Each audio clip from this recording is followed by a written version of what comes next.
So, welcome to another episode of משקיעים בקשר, Relations and Investors, where we explore the world of investor relations. Today's episode is going to be in English, and I'm Daphne Golden. And I'm Rami Rosen. Today, we're very excited to be joined by Debbie Nathan. Hi, Debbie. Hi. She's a founder and managing director of DNA, a London-based global recruitment and search partner specializing in investor relations and communications. So maybe I'll start with a short intro. So Debbie, you bring over 20 years of experience to the table, which is wow. She's a CIMA, the UK Chartered Institute of Management Accountants, of which more than 10 years, actually, Debbie held roles in investor relations for FTSE 100 and FTSE 250 financial services companies. And since 2014, Debbie has been helping develop talent within the IR and communications industries, mainly in the UK. Yeah, Debbie, thank you for joining us all the way from London. Hope you had a nice flight over, and we're very excited to tap into your expertise about the UK investor relation landscape and specifically talk about how it compares to practices in the US and globally. Thank you both for having me here, first and foremost. It's really exciting. I have, as Daphne said, I've been in IR for over 10 years and travelled a lot with the role.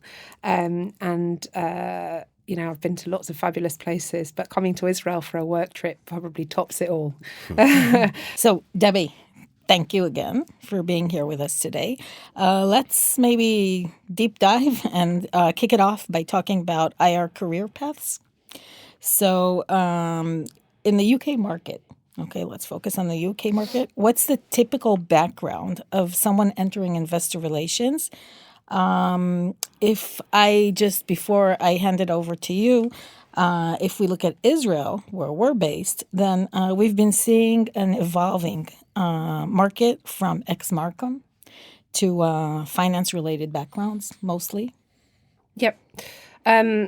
Yeah, more than happy to kind of shed a bit of light on that. And I think this is probably one of the biggest areas of change over the last couple of decades, say the last 15, 20 years. Most candidates come into IR or did come into IR from either communications or finance or FP&A, financial planning and analysis backgrounds. Still to this day, none of those candidates would have set out on their career journey to go into IR. It's a career that most people stumble across, and I speak to a lot of people about this. At the very early stages of my career, I went to an event in London hosted by Bloomberg, and they said at the event, raise your hand if you set out to go into IR. And the room was full of IR professionals. Not one person put their hand up because no one knows about IR at that age. So very much IR is something that people stumble across. Nowadays, we are still seeing people coming from comms and finance, but we're seeing huge amounts, almost like an exodus from the investment banks with capital markets professionals coming into IR with backgrounds from equity research, corporate broking, investment banking, and that, as I said, that's partly because of the structural changes or the challenges that investment banks are facing. Also, because the role of IR has evolved, and I know we'll go on to talk about that, the skill set that capital markets professionals have is extremely valuable to have in an IR team. And it's so you still get the candidates with finance and comms, and that's an absolute paramount to have in an IR team. But we're now adding an additional skill set, which is the kind of capital markets, equity or debt, which adds another angle of specialism into the IR function.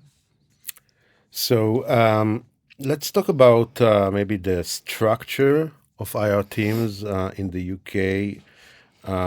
Curious to know of about 2,000 companies listed in the London Stock Exchange. How many typically employ internal IR professionals? Do they work in teams, or is it more like a solo position? Yeah, it's a really good question. Again, I would say this is something that's significantly changed over the last 15 years or so. I know when I first got into IR, many of the smaller or mid-cap firms would fulfill the IR role within the CFO or finance seats within their remit.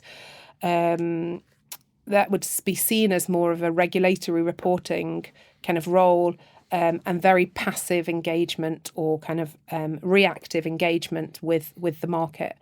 But this has changed enormously, and now we're seeing firms like even as small as 50 million market cap, like micro cap businesses investing in an in-house IR professional. I think it's of huge value to a company to have a dedicated IR spokesperson who can get deep into the weeds of the business, engage with market stakeholders.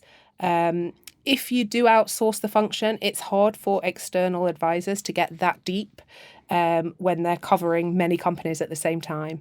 I don't know exact numbers, but I would say all, if not almost all of FTSE 100s have in-house resource. And a significant majority of FTSE 250s do as well. Mm-hmm. The large caps will have teams. The banks, I started my career in Barclays. How many in the team? Like in Barclays, we had probably 15 people. 15. And that was quite some time ago. So. Yeah, and it's still similar to this day. It's no different. They are the difference with a team of 15 is the roles become very siloed. Mm-hmm. So we had one person who was purely responsible for engaging with the sell side. We had 25 active analysts covering us. We'd have people that just did investor engagement and roadshows and that kind of coordination. So there was quite siloed roles, and then that's problematic for your career going forwards if you move to a smaller team where you've only done or been exposed to part of the IR role. But the banks or large, say FTSE 10, FTSE 20 companies have big teams, and big could be 5 to 10. Wow. But what I would say is the mid caps often have 1 to 3 people. That's probably average. A lot are standalone, siloed roles.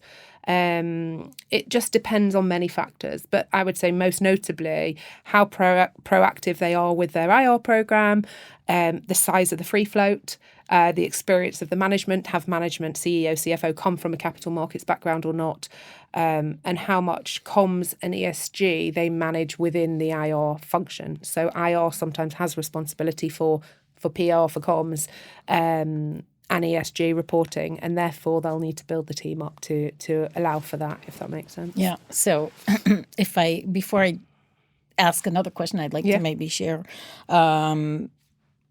what I've been seeing, or typically in Israel, we'll have like one person, maybe 2 people internally. Many times, like I can say from my experience when I was internal, I also managed the ESG and actually was in charge of the ESG program, not only the reporting, but the program. Mm-hmm. It's interesting what you said about the siloed positions, because then when people do get into a role here, then typically they'll see the entire thing. So I'm interested to know, so do sometimes roles shift? Like do they, for example, because you're working as a recruiter, and do you see sometimes with the siloed roles that they'll let the people that maybe are identified as stars or stuff like that move into other roles till they get up the chain of IR? Yeah, I mean, you mean to get into IR? If you're already in IR, for example, a Barclays team, okay, and you do specifically sell side. Okay, sell side analysts. Yeah. Will they, if they identify, will they move people within the team? Yeah. Yes, definitely. I mean, I think if you as an individual are proactive about managing your career development, that's absolutely something you should do. Yeah. I mean, you will still have exposure to other areas, even if you are the sell side like contact. But what I find is sometimes you sit in a bit of in a team of 15, there are back office people within that team, which is rather ironic because an IR function is all about externally facing. So you don't ever want to find yourself in a back office role. And back office means things like compiling consensus or doing the analytics and preparing the presentations, but not actually delivering them or going out. And I think I think that as part of a strong head of IR, a leader of the function or a CFO should be constantly thinking about how to rotate their talent in a large team to make sure everyone has had exposure to everything. A, because it's good for talent development, but B, also from a protecting yourself in case team members were to leave. You don't want to leave yourself in a situation where you've got a gap in the team. Exactly. Yeah.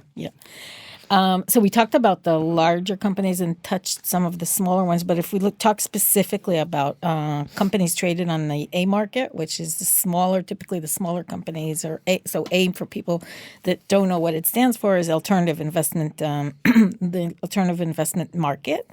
Do companies listed on the AIM typically rely on consultants or internal IR positions? How does it work? Both is the honest answer. I think there are many AIM companies who have in-house IR functions, and some rely on advisors. You can get quite large companies on AIM, and they're not all that small. If a company's never hired an in-house IR person before, the tipping point at which they think maybe this is what we need to do is often when the share price starts to turn, or the market's difficult, or they have activist shareholders and they need to engage more with the market. It's often at this inflection point when boards or management teams realise the necessity of an IR function. I think what I would say as well on that is a point to note is that the two aren't mutually exclusive. So many firms have in-house IR teams and use advisors. It's really how active the IR program is. If it's a very small program with a small free float, advisors can probably manage it very well. It's probably a cost-effective method of managing your investor stakeholders, but it's probably not future planning for the longevity. That's when people want to do that, they usually hire in-house. Yeah, I think reflecting that over the Israeli market, I think that most of the small cap companies in Israel, those who are not part of what is called the Tel Aviv 125 index, also go and use the external consultants and not have internal IR. Actually, I'm not sure. I don't have the statistics. Maybe you know, Daphna, but from the Tel Aviv 90, I'm not sure what percentage is employing IROs inside their organization. Probably not a huge, and it depends more. So I guess if they're duly listed, then that's also makes a change. If it's duly listed, it makes more sense because you automatically increase your potential investor base with some U.S. investors as well. But those who are more focused in Israel as far as investors go, it's but then relatively small percentage. The question is, do they also want to go out? Like, for example, what we did when I headed the IR at Bank Leumi, when we started being really active also with investors outside of Israel, and it paid off. Yeah. So it depends. My thesis, or the way I look at things, is it doesn't matter, and don't only look local. There's good opportunities also that you need to get the story out. Not only in Israel, but again. And we also had we talked about it briefly, or not very briefly, with Asaf Khumtani, who's the managing director of NASDAQ. In the previous chapter. Yes. Very interesting, Debbie.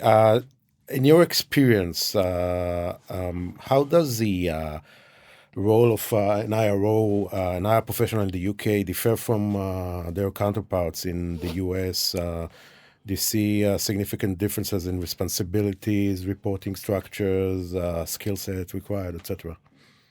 Yeah, great question. Just to clarify before I start, most of the work we do is UK, European based.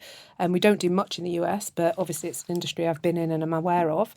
But from what I've seen, I would say the fundamentals of the IR role are the same in the UK or the US. We've got the same objectives, communicating between the management and the market. Of course, the biggest difference is the regulatory differences. And teams do also seem to be a lot bigger. in the US.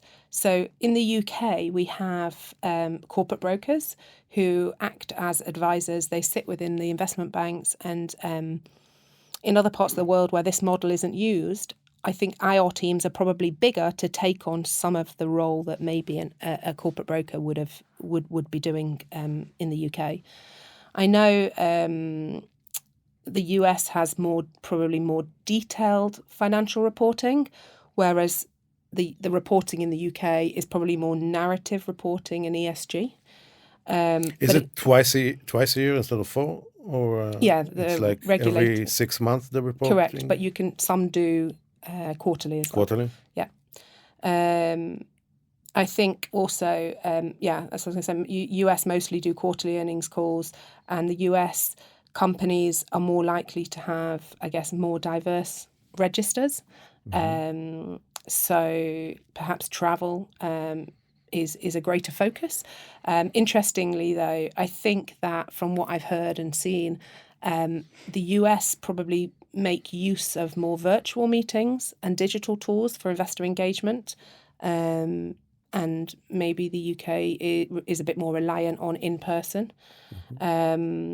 But I think, on that, I would say that the skill set is exactly the same, because the objective of what IR teams, regardless of the country that you're in, the objectives are the same. Yeah. I think, just to add, that remuneration seems to be a lot higher in the US as well, relative to the UK. Okay. Yeah. I also think one of the things in general that I believe, because you said is also a question, where do you place the IR? Like, have you had cases where you've actually have U.S. companies recruit UK IRs or vice versa? We were talking about this earlier. We have US listed companies where the IR is based in the UK. My personal opinion on location of where the IR function should be is they should be where the management is. I agree. Yeah, the listing is irregardless. It does, the listing. You're going to be traveling. You're going to have a diverse investor base, so that's kind of like neither here nor there. But I think the most important thing is that the IR function sits where they're exposed to the daily interactions of the CEO and CFO and the board, and I think that is of paramount importance. So yes, we have had situations where we've worked with an Israeli company where the IR is based in the UK. We've worked with dual listed company that is Canadian, and it's actually a Canadian company. They're listed in Canada, in Toronto and New York, but IR's in London. So we've had all variations of it. Yeah, I think that in the case where it's a dual listed company, that even makes the case for having the IR next to management stronger, because they also get to speak with the local investors. They can bring insights, things they hear. That this difference between the geographical location of investors adds to what the arsenal of the IR, what it can bring to the discussion with other investors, in my opinion. So, Debbie, we touched upon this relationship between internal IR and external consultants. So I want to ask you, how customary is it for UK listed companies to use the services of external IR advisory firms? Do they employ both IROs plus external consultants, or some of them, as you said earlier, rely only on external consultants? Can you give us your insight on that? Yeah, sure. I mean, I would say in general, it's very customary. We have in the UK dedicated IR advisory firms, as well as financial PR firms who have IR advisory teams sat within them. So that's definitely something that's developed over time, is independent IR capital markets advisory teams. Years ago, I think advisory firms were used instead of having an in-house IR function. But my understanding nowadays is that in the UK, advisory firms are used in tangent with IR firms. And they work together. The advisors are almost seen as an extension of the team. And perhaps because the IR role has broadened, that one way to get additional resource, perhaps at certain times of the year, is by relying on advisors more. I would say you can, with regards to advisors, you can get different models. So you can get advisors on a retainer where they are an additional resource, so they support you, they speak to investors, they write your announcements, they will do market monitoring, feedback. You can also use advisors for specific topics or projects. So I know some clients of mine have used advisors for things like perception studies, the really getting to the bottom of what the investor feedback is, or just generally investor feedback after roadshows could be done by advisors. Sometimes advisors can manage the annual report process for you if you don't have the resource internally. So there's lots of different things I think that advisors can be used either on an ongoing basis or on an ad hoc specific basis. But yeah, it's very customary, and to kind of demonstrate that, we're seeing more and more kind of advisory firms or independent ex-IROs who are experienced 20, 30 years of either equity research background or IR who are setting up on their own and do this advisory role.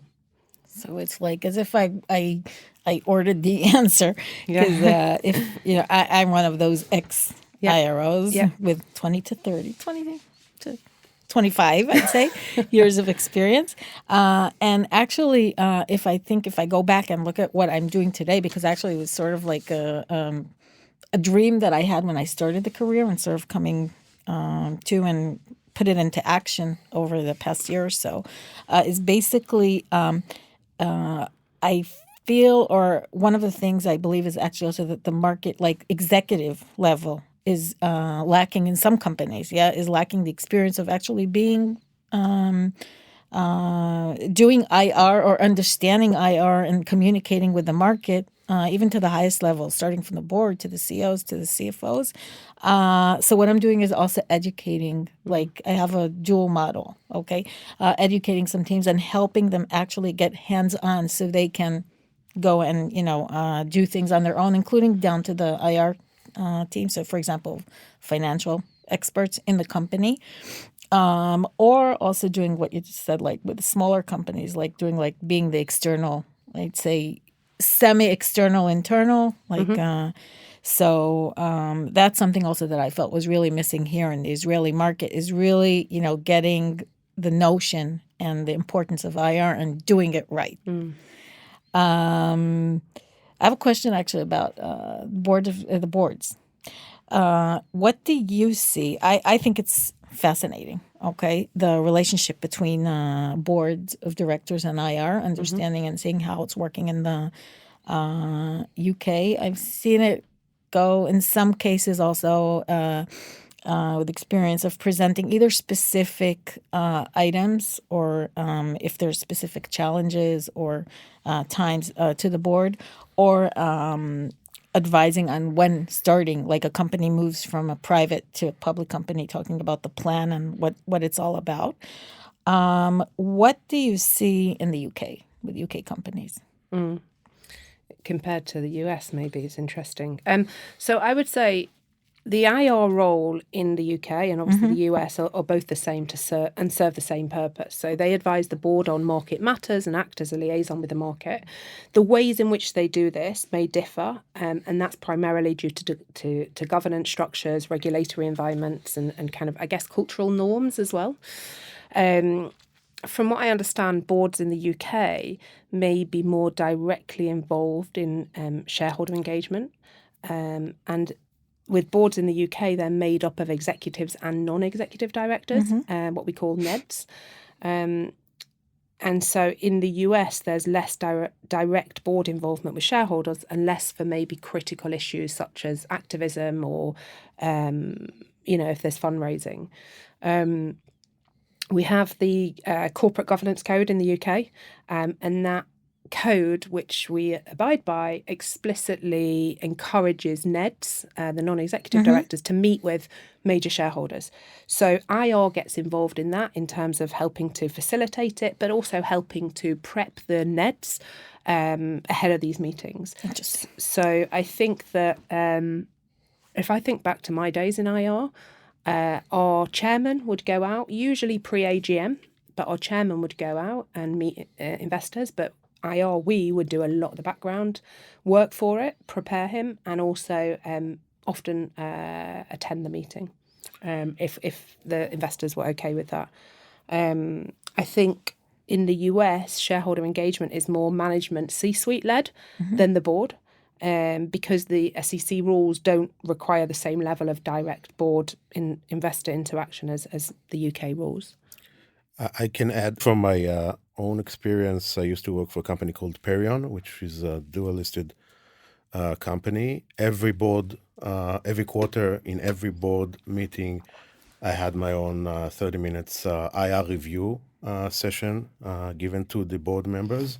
Plus, they also hired a specific IR advisor to the board members. Yeah. Regardless of my presence as a IR of the company, they had another IR consultant, which was dedicated only for the purpose to serve the board.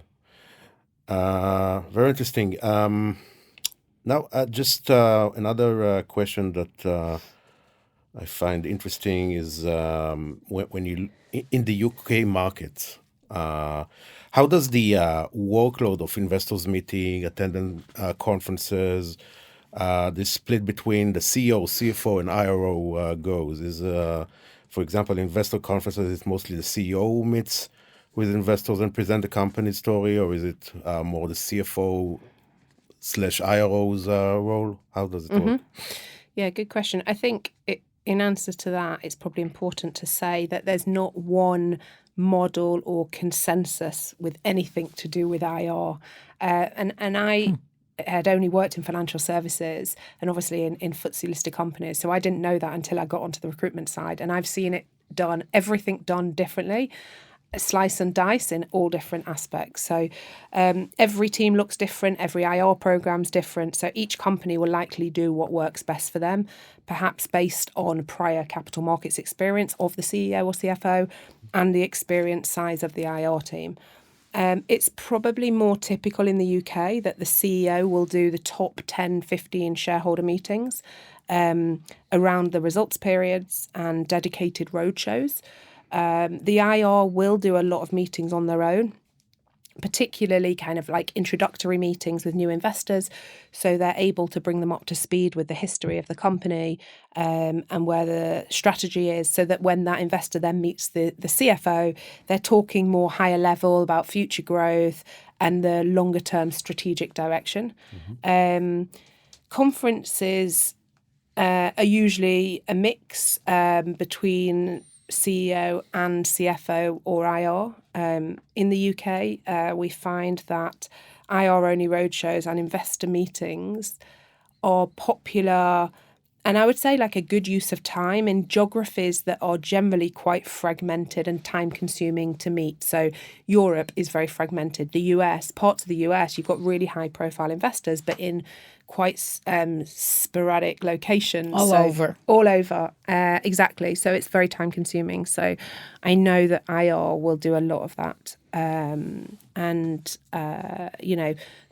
some large cap IR teams, they will focus their senior team on certain geographies to really home in.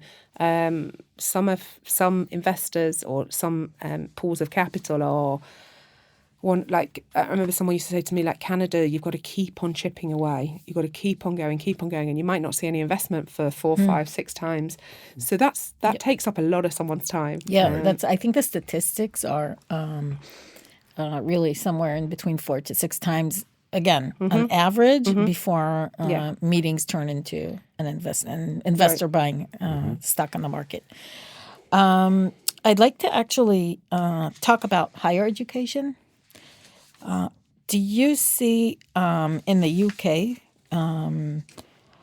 any like IR related courses in higher education, maybe MBAs or a specific degree focused on IR?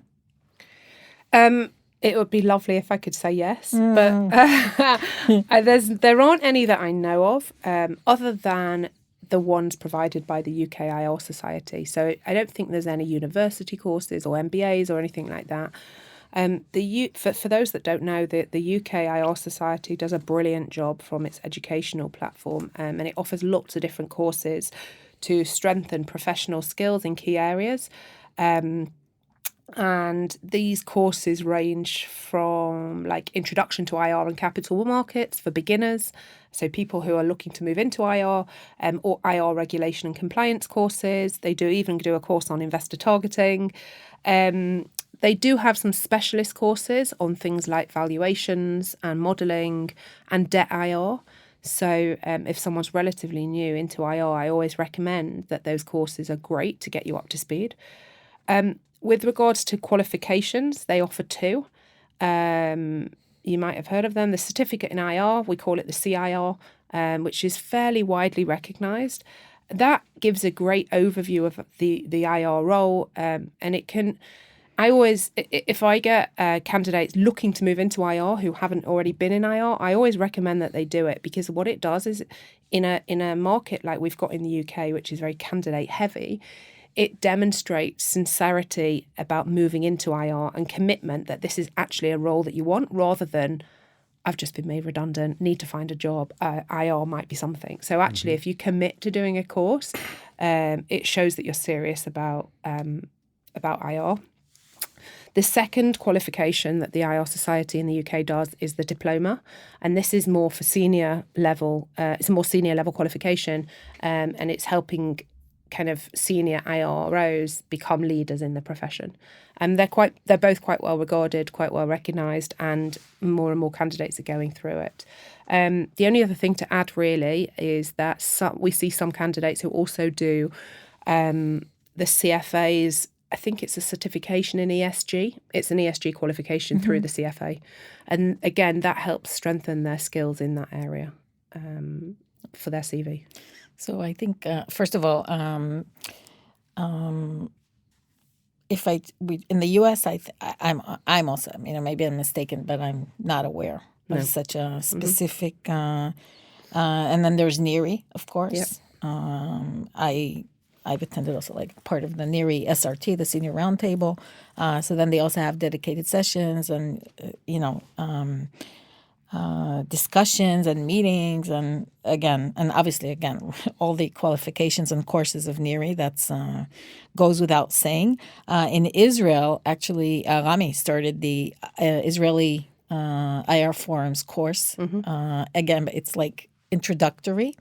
And I think one of our dreams, Rami, correct me if I'm wrong, is actually to see a dedicated course or focus on IR also in higher education. I think it's I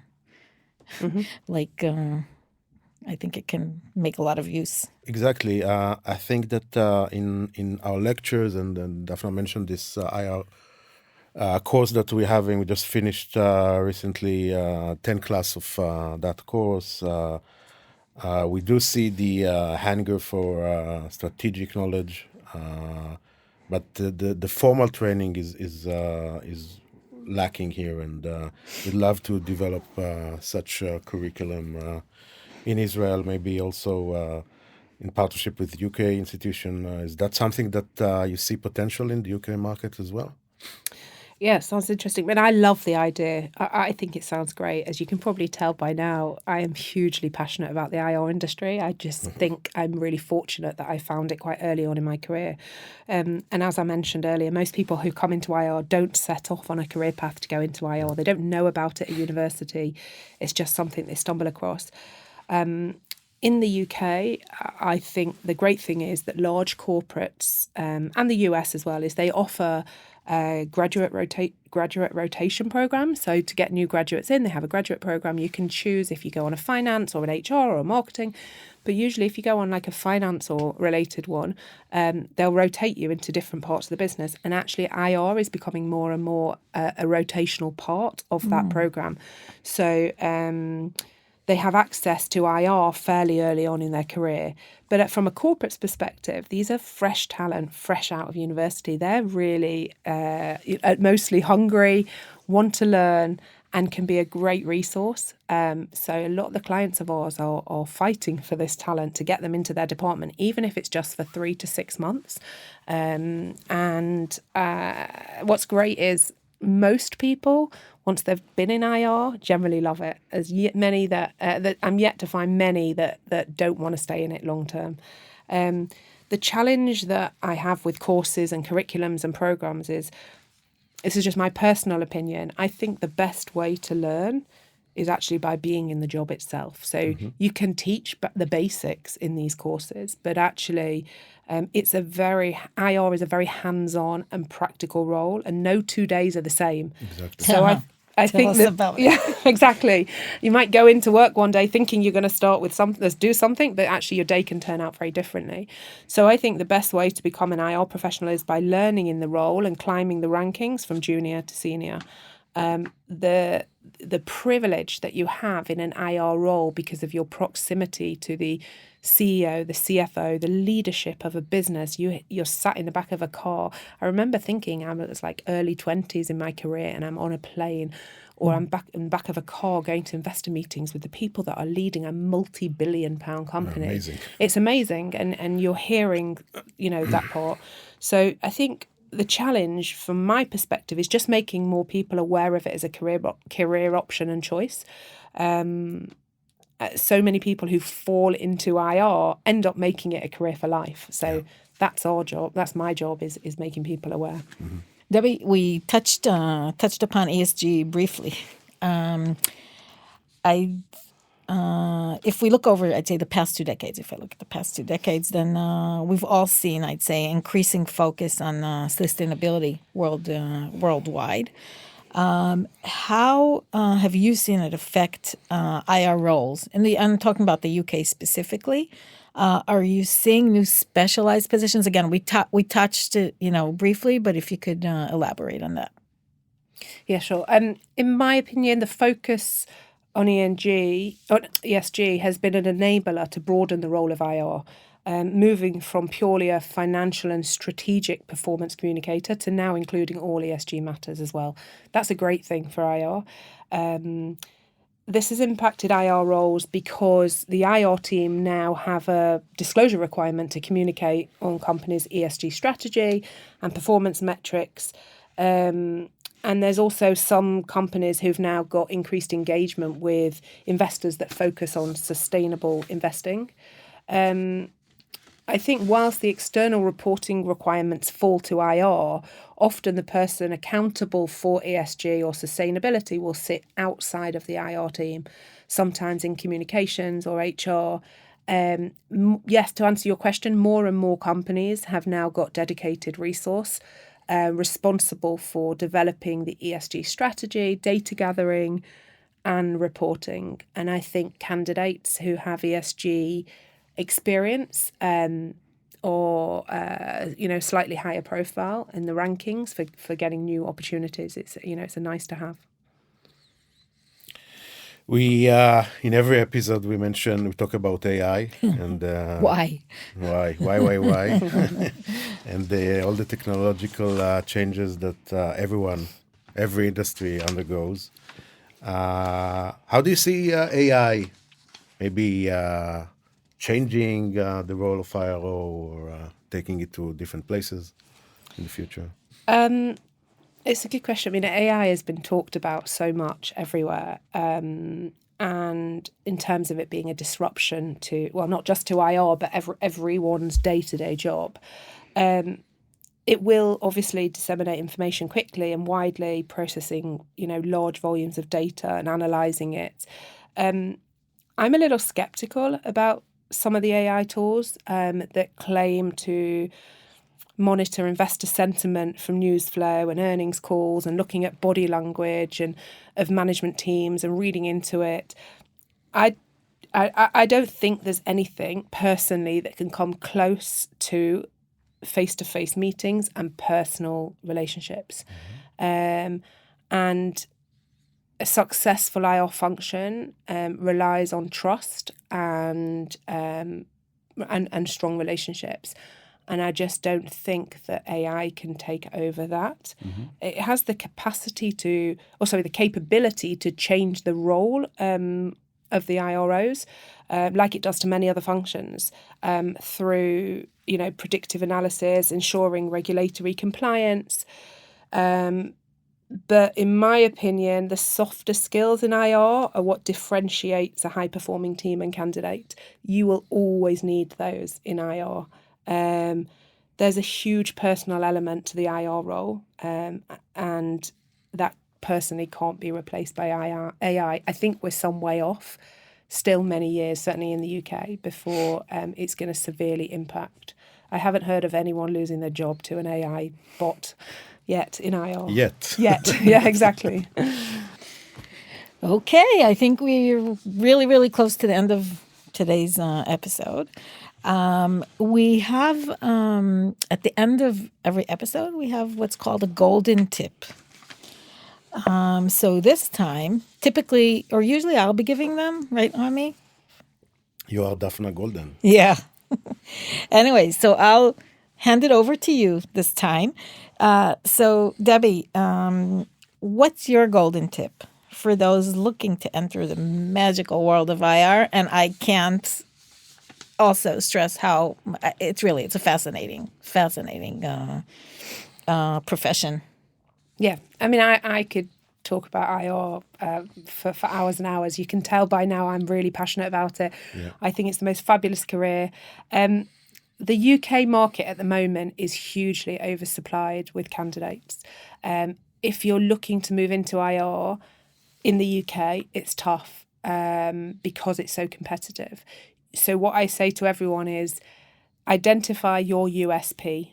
What makes you stand out over others? What differentiates you, your CV? This could be the sector specialism that you've got. It could be the market cap size that you've always worked in or focused on. It could be certain transactions that you've done, or it could be that you've prepared many, many companies for pre-IPO. Whatever that is, make it clear in your CV. So if a company is going through that or has that in the foresight, they'll know that you're the expert in that field.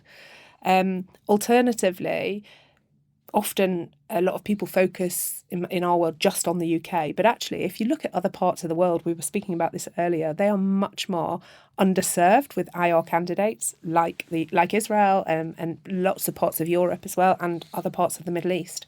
If you can utilise your IR experience in an international business, that would strengthen your CV and break you into IR.